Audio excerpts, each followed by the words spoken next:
महाराष्ट्राचे अन्न व नागरी पुरवठा आणि ग्राहक संरक्षण मंत्री छगन भुजबळ यांना महाराष्ट्र सदन प्रकरणातील आर्थिक गैरव्यवहाराच्या आरोपातून विशेष न्यायालयाने निर्दोष मुक्त केले आहे। या निकालानंतर त्यांनी आपल्या समर्थकांना आणि जनतेसमोर पहिल्यांदाच प्रतिक्रिया दिली आणि त्यांना मिळालेले निकाल सत्य आणि न्याय यांच्या विजयाचे प्रतीक असल्याचे त्यांनी सांगितले। नमस्कार, मी पूजा आणि तुम्ही बघताय सत्य पे सत्ता, म्हणजे थोडक्यात पण महत्त्वाचं। जर प्रकरणाची पार्श्वभूमीवर प्रकाश टाकला तर वर्ष 2005 आणि 2006 मध्ये छगन भुजबळ हे लोक वितरण विभागाचे मंत्री होते। तेव्हा दिल्लीतील महाराष्ट्र सदन आणि इतर इमारतींच्या बांधकामात कंत्राट के.एस. चामनकर एंटरप्राइजेस या कंपनीला देण्यात आले आणि इथूनच सगळा गैरव्यवहार घडत गेला। ही तक्रार अँटी करप्शन ब्युरो म्हणजेच एसीबी आणि नंतर एन्फोर्समेंट डायरेक्टोरेट म्हणजेच ईडी यांनी आर्थिक गैरव्यवहार व मनी लॉन्ड्रिंग अंतर्गत तपासली होती। पुढे मार्च 2016 मध्ये छगन भुजबळांना ईडीने अटक देखील केली आणि सुमारे 2 वर्ष तुरुंगात त्यांनी घातले। 2018 मध्ये त्यांनी बॉम्बे हायकोर्टाकडून जामीन मिळवला होता। विशेष prevention of money laundering act म्हणजेच पीएमएलए न्यायालयाने असा निर्णय दिला की मूलभूत आरोप म्हणजेच प्रेडिक्टेड ऑफेन्स अस्तित्वात नव्हता, त्यामुळे मनी लॉन्ड्रिंग प्रकरणही टिकत नाही आणि म्हणूनच छगन भुजबळ, त्यांचा मुलगा पंकज भुजबळ आणि समीर भुजबळ यांना दोषमुक्त करण्यात आले। या निर्णयामुळे हे प्रकरण आता पूर्णतः समाप्त झाले असून भुजबळ कुटुंबाला कायदेशीर पातळीवर मोठा दिलासा मिळाला आहे। न्यायालयाचा निकाल ऐकल्यानंतर छगन भुजबळ यांनी पुढील भावना व्यक्त केल्या। ते म्हणाले, सत्याचा आणि न्यायाचा विजय झाला आहे। गेल्या अनेक वर्षापासून आम्ही न्याय प्रक्रियेवर पूर्ण विश्वास ठेवून संयमाने वाट पाहिली होती।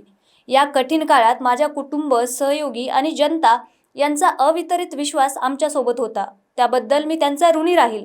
आता पुढेही आम्ही जनतेच्या सेवेसाठी अधिक जोमाने कार्य करू।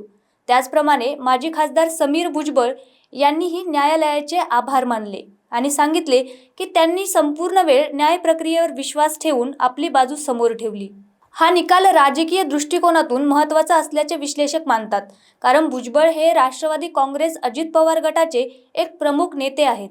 भुजबळ समर्थकांनी यापूर्वी देखील भुजबळांवर होणाऱ्या कारवाईच्या विरोधात आंदोलन आणि समर्थन केले होते। या घटनांचा कालक्रम जर बघितला तर 2016 मध्ये ईडीने महाराष्ट्र सदन प्रकरणात छगन भुजबळ यांना अटक केली, तर 2018ला बॉम्बे हायकोर्टाने भुजबळांचा जामीन मंजूर केला, तर 2021 मध्ये एसीबी कोर्टाने लाचलुचपत प्रकरणातून दोषमुक्त केले आणि शेवटी 23 जानेवारी 2026ला पीएमएलए कोर्टाने ईडी प्रकरणातूनही दोषमुक्त केले।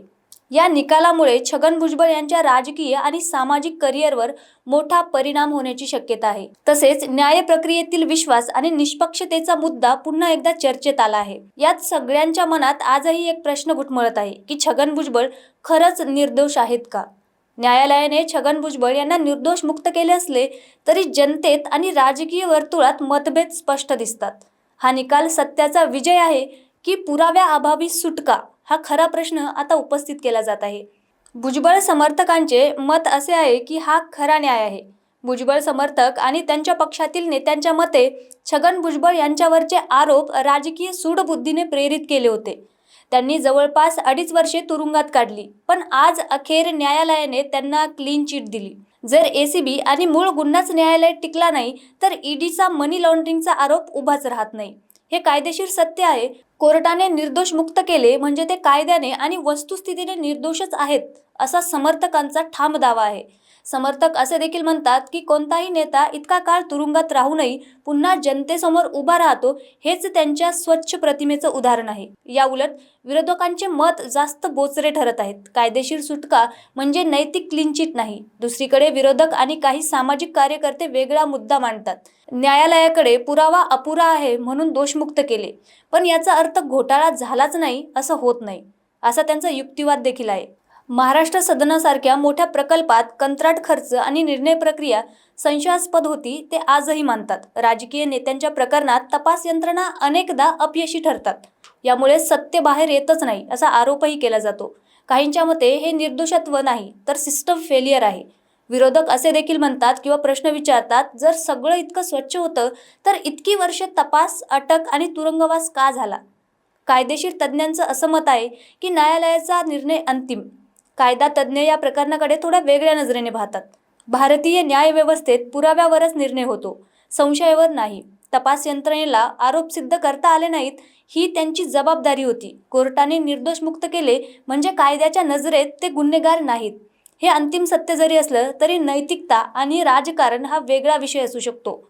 पण कायदेशीर निकालावर प्रश्नचिन्ह लावता येत नाही. सामान्य जनतेचंही मत दोन भागात विभागलेलं दिसत आहे. काही लोक म्हणतात इतकी वर्षे छळ झाला, आता तरी न्याय मिळाला. तर काहींचं मत मोठ्या लोकांना शिक्षा होतच नाही, सामान्य माणसाला जेल होते. आजच्या घडीला इतकंच स्पष्ट आहे की कायद्याने छगन भुजबळ निर्दोष आहेत. पण राजकीय आणि नैतिक पातळीवर प्रश्न अजूनही काही लोकांसाठी खुले आहेत. आणि म्हणूनच हा निकाल न्यायाचा विजय आहे की व्यवस्थेचं अपयश, हा प्रश्न प्रत्येकाने स्वतःच्या विवेकाने ठरवायचा आहे. यावर तुमची सदसद विवेक बुद्धी काय म्हणते कमेंटमध्ये नक्की सांगा. आणि अशाच माहितीपूर्ण व्हिडिओसाठी पाहत राहा सत्य पे सत्ता, म्हणजेच थोडक्यात पण महत्वाचं. लग्न ठरलंय ना तुझं? आणि हे काय? अगं मला पीसीओडीचा त्रास आहे. कधीतरी हे सासरी कळेलच ना. मग त्याच्यामुळे मुलं होण्यात अडचण येते ना. एकतर पीसीओडी इतका गंभीर आजार नाहीच आहे आणि त्यावर सोपा उपाय आहे. आपल्या ईशाला लग्नाआधी असाच त्रास होता. तिने डॉक्टर चाटेज होमिओपॅथी क्लिनिक मध्ये उपचार घेतले आणि तिला आता 2 मुलं आहेत. डॉक्टर चाटेज होमिओपॅथी क्लिनिक, साइड इफेक्ट नसलेला होमिओपॅथीचा नैसर्गिक उपचार. 9545727107